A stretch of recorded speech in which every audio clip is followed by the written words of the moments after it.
حضرت حذیفہ بن اسید انصاری رضی اللہ تعالی عنہ فرماتے ہیں کہ حضور تشریف لائے اور ہم کسی امر میں بات کر رہے تھے، تو حضور علیہ السلام نے ارشاد فرمایا کہ تم کس چیز کا تذکرہ کر رہے ہو؟ تو ہم نے عرض کی حضور ہم قیامت کے بارے میں ذکر کر رہے ہیں۔ تو حضور علیہ السلام نے ارشاد فرمایا کہ قیامت اتنی دیر تک قائم نہیں ہوگی جب تک یہ نشانیاں پوری نہ ہو لیں۔ ان میں سے ایک حضور نے دھوئیں کا ذکر فرمایا، دوسرا دجال کا تذکرہ کیا، تیسرا دابۃ الارض یعنی یاجوج اور ماجوج کا تذکرہ کیا کہ وہ نکلیں گے، اس طرح سورج کا مغرب سے نکلنا اس کا ذکر کیا، حضرت عیسیٰ علیہ السلام کے نزول کا ذکر کیا۔ اسی طرح حضور علیہ السلام نے زمین کا 3 جگہوں سے بیٹھ جانے کا ذکر کیا، ایک مشرق میں، ایک مغرب میں اور ایک جزیرہ عرب میں، زمین دھنس جائے گی نیچے، اس کا ذکر کیا۔ اور یمن کی جانب سے ایک آگ نکلے گی جو لوگوں کو دھکیل کر کے شام کے میدان میں لے آئے گی، اس کا تذکرہ کیا۔ فرمایا جب تک یہ نشانیاں پوری نہیں ہو جاتی اتنی دیر تک قیامت قائم نہیں ہوگی۔ تو یہ قیامت کے آنے سے قبل جو ہیں وہ نشانیاں ہیں جو ظاہر ہوں گی۔ اس کے علاوہ قیامت آنے سے کچھ اس سے بھی پہلے نشانیوں کا ظہور ہوگا، جس کا ذکر حضور نبی رحمت صلی اللہ علیہ وسلم نے ارشاد فرمایا۔ حدیث جبریل اس پہ بہت معروف ہے، جس کو حضرت عمر بن خطاب رضی اللہ تعالیٰ عنہ روایت کرتے ہیں۔ آقا کریم علیہ السلام کی خدمت میں کہتے ہیں ہم حاضر تھے کہ ایک شخص آیا کہ جس کے سیاہ کالے بال تھے اور سفید رنگ کا اس نے لباس پہنا ہوا تھا، اہل مدینہ سے وہ تھا نہیں، اور اس کے چہرے پر، لباس پر، بشرے پر آثار سفر بھی ظاہر نہیں تھے۔ اگر مقامی ہوتا تو ہم جانتے ہوتے، اور اگر باہر سے آیا ہوتا تو اس کے چہرے پر، لباس پر جو ہے وہ سفر کے آثار ہوتے۔ اس زمانے میں اس طرح کے سفر تو نہیں تھے آسانی اور سہولت والے، تو جو بھی سفر کر کے دور سے آتا تو اس کا چہرہ بتاتا یہ مسافر ہے۔ تو کہا مسافر لگتا نہیں تھا اور اہل مدینہ سے تھا نہیں۔ ہم پریشان تھے کہ یہ کون ہے، لیکن وہ آیا اور حضور علیہ السلام کی خدمت میں اپنے زانو بچھا کر کے بیٹھ گیا۔ فَأَسْنَدَ رُكْبَتَيْهِ إِلَىٰ رُكْبَتَيْهِ، اپنے دونوں گھٹنے اس نے حضور علیہ السلام کے گھٹنوں سے جوڑے اور حضور کی خدمت میں یوں ادب سے بیٹھ گیا۔ پھر اس نے حضور علیہ السلام سے اسلام کے بارے میں پوچھا، حضور علیہ السلام نے جواب دیا۔ پھر اس نے کہا بالکل آپ نے سچ فرمایا ہے۔ ہم حیران ہوئے، خود ہی سوال کرتا ہے، خود ہی تصدیق کرتا ہے۔ پھر اس نے حضور سے ایمان کے بارے میں پوچھا، حضور نے کچھ ارشاد فرمایا ایمان یہ ہے، تو اس نے کہا بالکل صدقتا، آپ نے سچ کہا ہے۔ تو ہم پھر حیران ہوئے کہ خود ہی یہ سوال پوچھ رہا ہے اور خود ہی اس کی تائید کر رہا ہے۔ پھر اس نے احسان کے بارے میں پوچھا، تو حضور علیہ السلام نے اس کو جواب دیا کہ احسان یہ ہے کہ اللہ کی عبادت اس طرح کرے کہ تو اسے دیکھ رہا ہے، اور اگر یہ کیفیت نہیں ہے تو کم از کم یہ کیفیت پیدا کر لے کہ وہ تجھے دیکھ رہا ہے۔ اس نے کہا آپ نے سچ کہا۔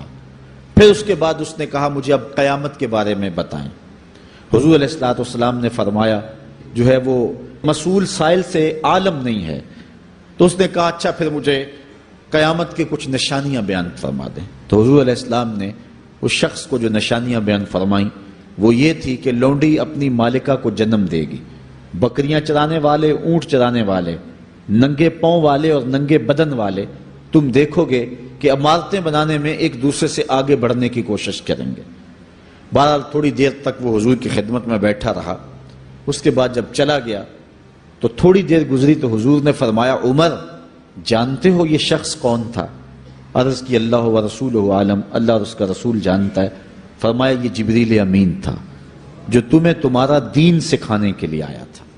تو حضرت جبریل امین نے آ کر کے حضور سے جو 4 سوالات کیے ان میں سے ایک سوال یہ تھا قیامت کب آئے گی اور قیامت کی نشانیاں کیا ہیں؟ تو حضور نے یہ نشانیاں بیان فرمائیں کہ لونڈی اپنی مالکہ کو جنم دے گی، اور یہ نشانی اب ہمارے سامنے ہے کہ آج اولادیں اپنے جو ہے وہ ماں باپ کی آقا بنی ہوئی ہیں، بیٹی آج ماں کی حکمران بنی ہوئی ہے۔ یہ دور جس کی نشاندہی کی وہ بالکل آج ہمارے سامنے ہے۔ حضرت ابو ہریرہ رضی اللہ تعالیٰ عنہ سے ایک روایت ہے جس کو نبی رحمت صلی اللہ علیہ وآلہ وسلم سے وہ بیان کرتے ہیں، بینما النبی صلی اللہ علیہ وسلم یحدث اذ جاء اعرابی فقال متی الساعہ۔ حضرت ابو ہریرہ فرماتے ہیں کہ ہم حضور کی خدمت میں بیٹھے ہوئے تھے، ایک شخص حاضر ہوا، اس نے حضور سے کہا کہ حضور قیامت کب آئے گی؟ یہ سوال کیا، متی الساعہ، قیامت کب آئے گی؟ آقا کریم علیہ السلام نے اس کو جواب دیا، اذا ضیعت الامانہ فانتظر الساعہ، جب امانت کو ضائع کر دیا گیا تو سمجھ لے قیامت آ گئی۔ جب امانت کو ضائع کر دیا جائے گا تو سمجھ لے قیامت آ گئی ہے۔ قال کیف اضاعتها، عرض کی حضور امانت کو ضائع کرنا کیا مفہوم رکھتا ہے، اس کا مطلب کیا ہے؟ تشریح پوچھی حضور سے، تو حضور علیہ السلام نے جو جواب دیا وہ سماعت کیجئے۔ قال اذا وسد الامر الى غیر اہلہ فانتظر الساعہ، فرمایا جب معاملات نااہل لوگوں کے سپرد کر دیے جائیں تو سمجھ لے کہ قیامت آ گئی۔ جب مسندوں کے اوپر مسندوں کے حقدار نہیں ہوں گے، جب زاغوں کے تصرف میں عقابوں کا نشیمن آ جائے گا، جب تخت و تاج کے مالک غدار، بے دین اور نااہل لوگ ہوں گے، جب تخت و تاج کی حکمرانی اور مسلح و امامت کے مسند کے اوپر بیٹھنے والے بھی نااہل ہوں گے، تو پھر سمجھ لینا کہ قیامت جو ہے وہ ظاہر ہو رہی ہے۔ حضرت انس رضی اللہ تعالی عنہ سے ایک روایت ہے، کہتے ہیں سمعت رسول اللہ صلی اللہ علیہ وسلم یقول، میں نے حضور علیہ السلام کو فرماتے ہوئے سنا ہے۔ یہ حضرت انس رضی اللہ تعالیٰ عنہ وہ صحابی ہیں جنہوں نے 10 سال تک حضور کی نوکری کی ہے، اور کہتے ہیں 10 سال میں ایک بار بھی ایسا نہیں ہوا کہ حضور نے مجھے اف بھی کہا ہو۔ کہتے ہیں کبھی ایسا ہوتا کہ میرے ہاتھ سے کوئی برتن ٹوٹ جاتا، ازواج مطہرات جو ہیں وہ اس پہ ناراض ہونے لگتی تو حضور علیہ السلام روک دیتے، فرماتے اسے کچھ نہ کہو، اس برتن کی عمر ہی اتنی لکھی ہوئی تھی، یہ اتنے عرصے کے لیے ہی پیدا کیا گیا تھا۔ تو آقا کریم علیہ السلام نے جو ہے وہ ازواج مطہرات کو بھی روکا کہ وہ مجھے جھڑکے نہ۔ خدمت رسول اللہ صلی اللہ علیہ وآلہ وسلم 10 سنین، میں نے پورے 10 سال حضور کی نوکری کی ہے۔ بلکہ جب آپ کہیں گے کہ حضور کے خادم کا نام کیا ہے، سارے صحابی حضور کے خادم ہیں، لیکن نام حضرت انس رضی اللہ تعالی عنہ کا آئے گا، یہ حضور علیہ السلام کے خادم خاص ہیں، اور حضور سے بہت ساری باتیں انہوں نے سنی ہیں۔ تو ان باتوں میں سے ایک بات کہتے ہیں سمیت رسول اللہ صلی اللہ علیہ وسلم یقولو، میں نے رسول کریم صلی اللہ علیہ وسلم کو کہتے ہوئے سنا، ان من اشراط الساعۃ ان یرفع العلم، قیامت کی نشانیوں میں سے ایک نشانی یہ ہے کہ علم اٹھا لیا جائے گا، جہالت پھیل جائے گی، علم اٹھا لیا جائے گا۔ آج لفظ زیادہ ہو گئے، انفارمیشن زیادہ ہو گئی ہے، لیکن جس کو علم کہا جاتا ہے، جو مومن کے سینے کا جمال اور نور ہے، آج وہ اٹھا لیا گیا ہے۔ آج لوگ کہتے ہیں جی جتنا علم آج ہے اتنا علم پہلے تو نہیں تھا۔ آج کوئی غزالی دکھاؤ، کوئی رازی دکھاؤ، کوئی رومی دکھاؤ، کوئی احمد بن حنبل جیسا شخص دکھاؤ، کوئی محمد بن حسن شیبانی جیسا شخص دکھاؤ، کوئی امام ابو حنیفہ کے نالین کی خاک جیسا شخص بھی دکھاؤ، تو یہ ایک غلط بات ہے کہ جی پہلے زمانے میں اتنا علم نہیں ہوتا تھا، اب علم بہت زیادہ ہو گیا، جی علم بہت زیادہ پھیل گیا۔ علم نہیں پھیلا ہے، یہ چند معلومات ہیں، انفارمیشن کا دور ہے، اور خبریں ہیں۔ جو علم ہے، جو کہ مومن کے سینے کا جمال ہے اور باطن کا نور ہے، جو زندگی کی راہوں کو اجالتا ہے اور زمانے کو مالک کی دہلیز کے قریب کرتا ہے اور انسان کو انسانیت سکھاتا ہے، وہ علم جو ہے وہ اٹھتا چلا جا رہا ہے۔ اور حضور سے پوچھا گیا کہ حضور علم سینوں سے اچک لیا جائے گا، سینوں سے کھینچ لیا جائے گا؟ فرمایا نہیں، علماء اٹھا لیے جائیں گے۔ جب علماء فوت ہو جائیں گے تو ان کی جگہ اس درجے کے لوگ نہیں آئیں گے، پھر زوال پذیر سلسلے ہوتے چلے جائیں گے، علم اٹھا لیا جائے گا۔